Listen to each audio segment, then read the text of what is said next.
Hello, and welcome back to the Health Starts at Home podcast. This is the show that's all about connecting the dots between your health and your environment, your living space. I'm your host, Holly Mullen, functional health practitioner turned holistic realtor and lover of all things that just make life feel lighter and cleaner and calmer. Today, we are talking about something that doesn't usually make the highlight reel when we think about wellness or even when we think about home ownership, and that is your HVAC system. Yes, that is the thing that makes hot air, cold air, that background noise when it kicks on sometimes. Although I will say we just got a new system and I don't hear it. It's so quiet. But your HVAC system is so much more than that. It is part of the ecosystem of your home. The way your house breathes, circulates air, and protects your family from those invisible things floating around in the air that we just don't always think about because we can't see it. But my hope is by the end of this episode, you're going to understand a little bit more about how the system influences your health, how to keep it working efficiently, and how to avoid some big mistakes that I sometimes see homeowners making. Now, I am not an expert in this system or in this topic, but it is something I get asked about all the time. It is something that comes up frequently when talking about healthy homes, when looking at homes. It's just one of those things we can't avoid. And so it helps to understand a little bit of the basics. So to get started, let's do a visual analogy. Your HVAC system is basically your home's respiratory system. That's a good way to think of it. It is pulling in air. It conditions that air, filters it, and sends it back out for everyone to breathe. So when the system is neglected, if it is oversized or not sized properly, if it's poorly maintained, the effects run deeper than just your energy bill. That's what most people think of when they think of their HVAC system is how energy efficient is it? How much is it going to cost me every month? But it impacts directly your indoor air quality, which we know ties directly to our sleep, energy, allergies, even how clearly you think. Brain fog can be tied to dirty air. There is a little bit of a catch here, and that is most people don't understand what's actually happening inside of that big metal box in their attics, probably if you're here in Oklahoma. Sometimes they're in the garage. We just don't know what's going on in there. It's like a little Pandora's box thing. We just want to have a Brad Pitt moment. Be like, what's in the box? Right? All we care about is, does it make the house cold when we're hot? Does it make the house warm when we're cold? Those are that's pretty much the extent of what we care about when it comes to the AC, right? But I am just really trying to learn and understand this myself.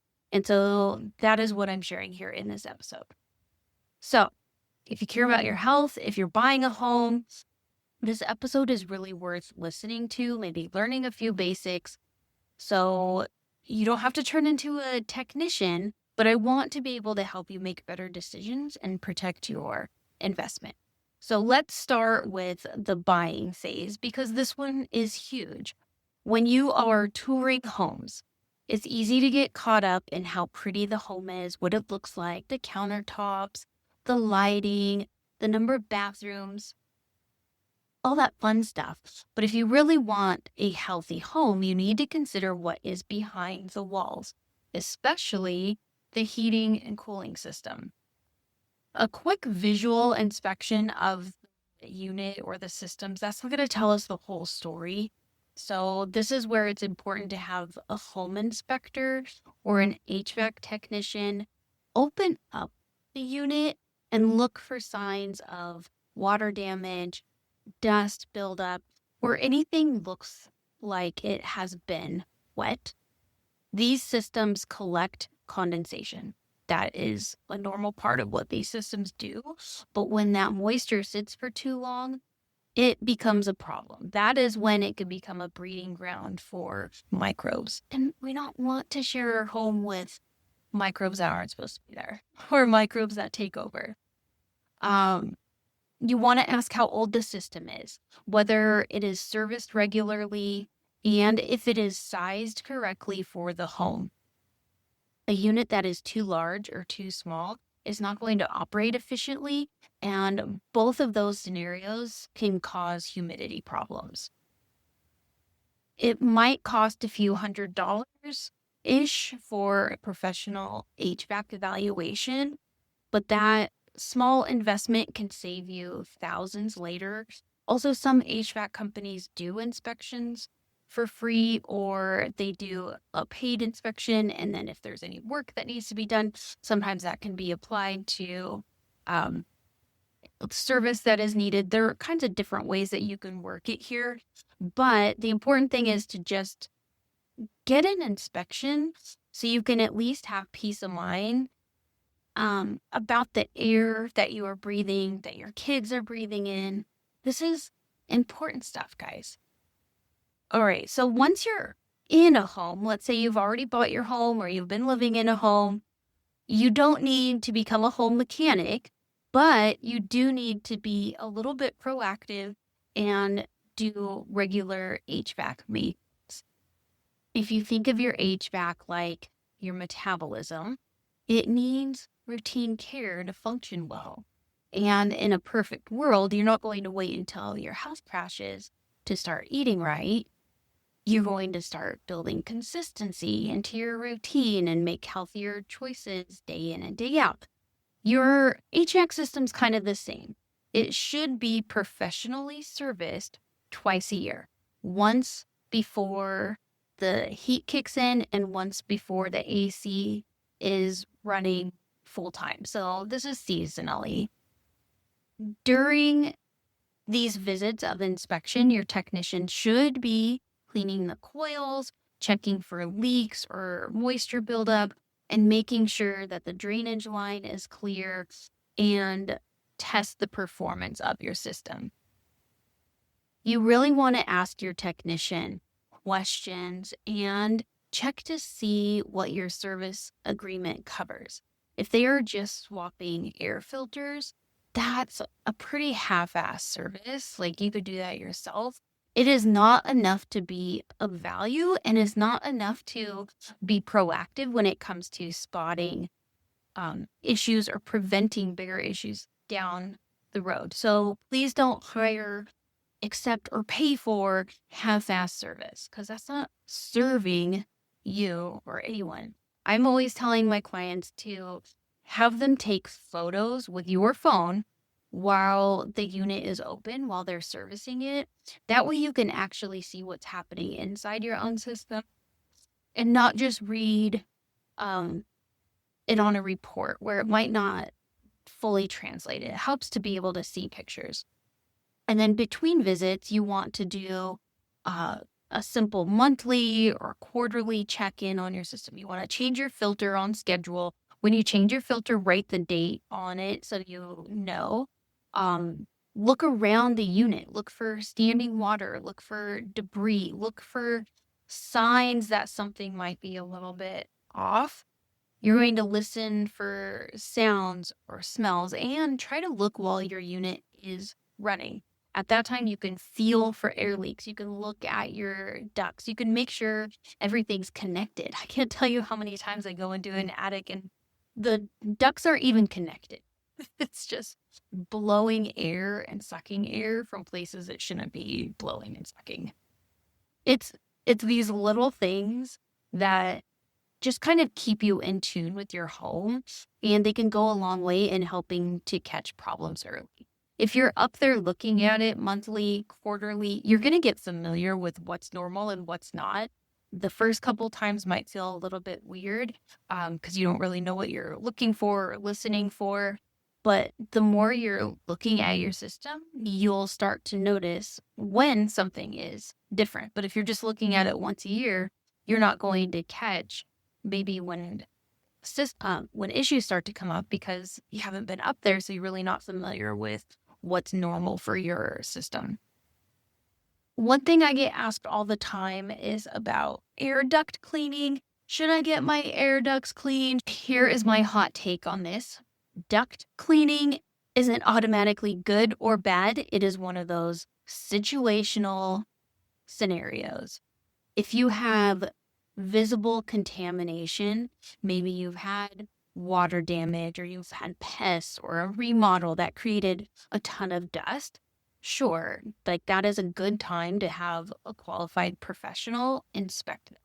But cleaning ducts just because a company tells you it's time, that can cause more harm than good. When they're cleaning ducts, they're using really powerful vacuums to suck stuff out, obviously. That can damage flex duct work, and also it can spread particles through your house if containment isn't done properly.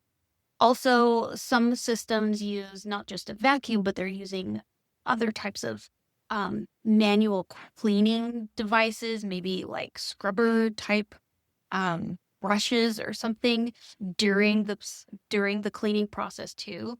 And if you don't have hard ducts, if you have flex ducts, it can cause tearing. And also, if you look inside your flex duct, it almost looks like intestines. Like there's grooves, there's little nooks. It's not just a surface. And so you really can't clean all up in there very well.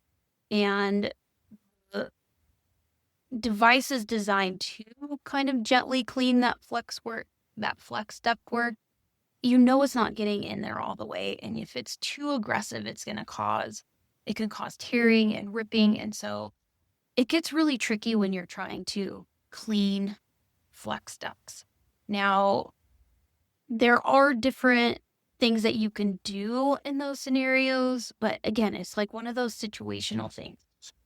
A note on this, someone who is spraying disinfectants into your system is not the same as clean. So a better long-term solution to prevent buildup in your ductwork in the first place is to keep your filters changed, make sure that your ducts are sealed and sized correctly, and address moisture issues at the source. Address what is causing the moisture problem in the first place and don't just treat it with chemicals. Your home doesn't have to be sterile. Like we talk about microbes. Our living home environment has its own microbiome. So we're not going for sterile. We just want things to be balanced. And when it comes to cleaning the ductwork, there's just a lot of factors that go into each scenario and situation with what would be appropriate. And so that could probably be a separate episode, but just know that there are pros and cons and situations where it may or may not be beneficial. Now let's talk about fancy air gadgets and whether or not they're worth it. This is something people also ask about. I have companies pitching their systems to me all the time about adding UV lights, ionizers, or air purifying attachments. These things that can claim to kill mold and bacteria. Some of them sound amazing, but let's poke some holes into the marketing buzzwords and those marketing practices with a very simple truth. No gadget is going to fix an underlying moisture and airflow problem. And many of these systems require perfect conditions or constant maintenance to even be effective. So the best air quality plan still comes down to three things: proper filtration, balanced humidity, and consistent maintenance. Technology can help support. That's what it's good for. But just like supplements, it is not the foundation. Like supplements aren't going to save you. Technology is not going to save a bad HVAC system. You can't out-supplement a bad diet and bad lifestyle choices. We're looking at foundational stuff. If we focus on the basics first, then you're already going to be ahead of most homeowners, probably. Now let's talk about filters and air quality for a second, because it can get a little confusing when it comes to choosing filters. When you are standing at the aisle or on Amazon looking at different filters, there's different brands and they all have different numbers like MERV 8 or 11 or 13. There is a simple way to break down what's the difference. So a rating of MERV 8 to 11, that is going to work best for most homes. It's a very general safe zone there. MERV 13 sounds impressive, but it can actually start to restrict airflow in some of the systems, especially in older systems. So the goal, again, is balance. We want clean air without straining your equipment. It is always best to ask your HVAC person what level of filters you should be using, what's best for your system, because that's where you're going to get the best advice. Like, HVAC systems are so unique to homes, and it doesn't matter if maybe you have the same floor plan, square footage, layout as your next door neighbor. Different factors play into what's going to be appropriate for your system, whether like how you use it, how you're cooking, whether or not you have pets or people with allergies. Maybe you have more dirt in your backyard or a dustier part of the neighborhood. Like, there's so many factors that go into it. And so that's why it's always best to just ask your tech. If you do have pets, allergies, or if you are in an area that has more dust or dirt, or maybe you're living under flight paths for an airport, or you live near a highway, you might want to then go with a slightly higher rating and just change them out more often. Again, it's just kind of different factors can determine. I personally like a thicker, high quality filters that last for several months. But I also like to change mine frequently because my little guy has allergies. So even though they are built to last for several months, I am looking at them regularly and changing them regularly. But again, talk with your technician about what's compatible with your system. And just don't forget to change it. Your filter is like your home's liver, right? If it can't detox or clean your air if those filters are clogged. So we got to make sure they get clean. I can't tell you how many homes I'm in and I just look up at the vent and you can see that their filters might have never been changed. Like, they're just nasty. Now let's talk about choosing the right technician. This is a big topic, so I'm just going to kind of touch on it a little bit. But if you've ever had to call around for HVAC services, then you've probably learned this fun fact firsthand, and that's not all HVAC techs are the same. There are some incredible professionals out there who truly understand airflow, energy efficiency, and how your home functions as a living system. And then there are plenty of techs out there who just swap parts and call it a day. So when you're hiring, ask if they perform calculations for proper system sizing and if they understand humidity control and ventilation. Certifications, they vary from state to state and even county to county of like what your state requires. But certifications from NATE, NATE, or the National Comfort Institute, those are usually a good sign. That means that they've been trained in system design, safety, and performance testing, and not just in repair work.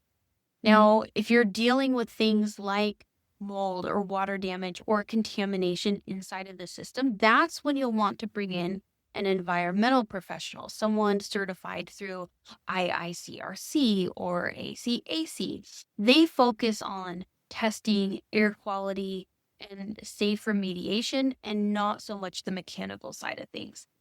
So it might be good to have someone that covers all those bases, But if you just need like a quick remembering, NATE and NCI, those are the HVAC experts, while the IICRC and the ACAC, those are your indoor air quality specialists. I wish that all techs and all companies could be all of the above and have that more robust, well-rounded understanding, but that's just not always what you're getting. But it's kind of just like with health practitioners. Like once you find someone that you can trust, keep them. So once you find a good HVAC company, a good technician who understands and knows your home's history, that's gold. That's home owner gold right there. Because when someone knows your history and knows your system, then they can spot small changes, small things that might be signs, the symptoms of your system telling you that something might be going wrong. And then they can catch it before it turns into a big, expensive problem, hopefully. Now, the Change the Air Foundation, I just want to give them a quick plug real quick.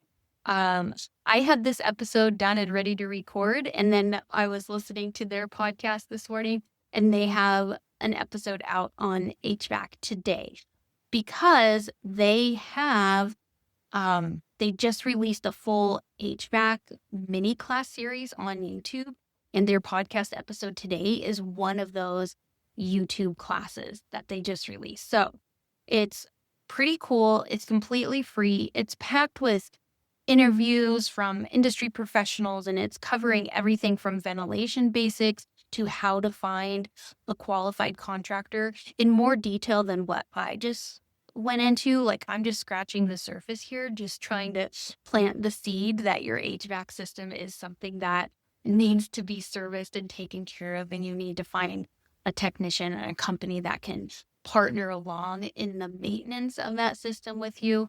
So I will link that series in the show notes so you can check it out after this episode or bookmark it, because it's definitely a resource you want to have in your healthy home ownership toolbox.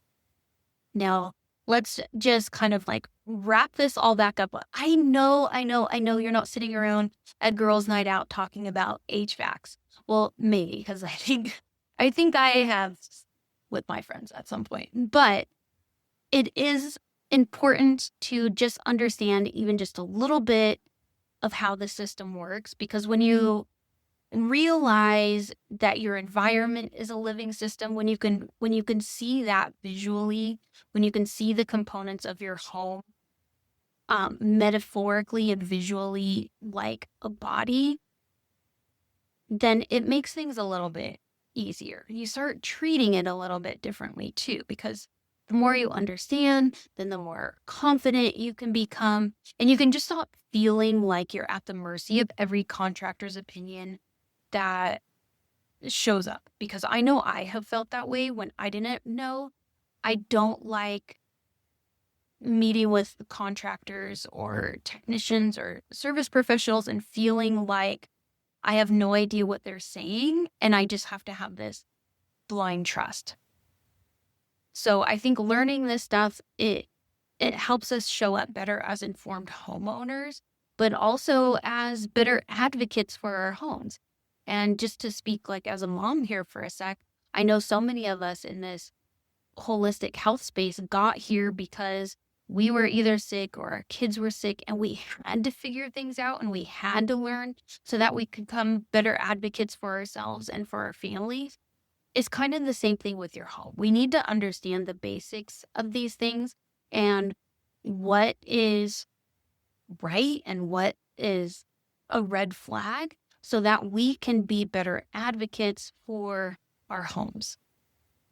That's kind of my take on all of this. So instead of reacting when something breaks, we can start building awareness, maintenance, rhythms, and connection to that space that we are living in so that we can be more proactive in keeping things running.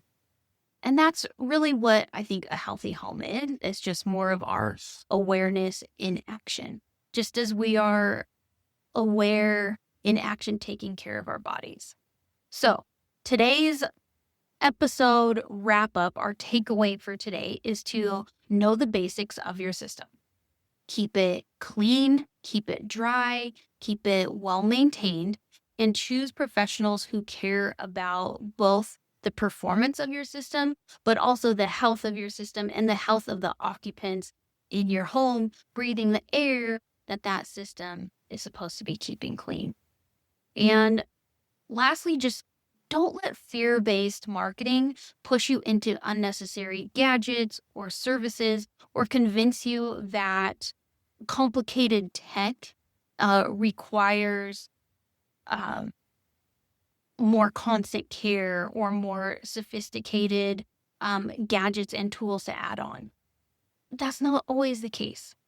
And once you just understand how all of this works, then you can work with it a little bit better and just fall into that natural rhythm. So wrapping things up today, just check out that link in the show notes for the Change the Air Foundation and share this episode with a friend who just needs to like dip their toes into starting to understand the basics of their HVAC system. And just remember me, keep me in mind if you're buying, building, simply curious about what's circulating in your home. I'd love to help you explore that. You can book a consultation. You can connect with me on Instagram at Holly Jean Health and Home or on my website, healthstartsathome.com. Thank you for listening to this episode today, and I will see you next time.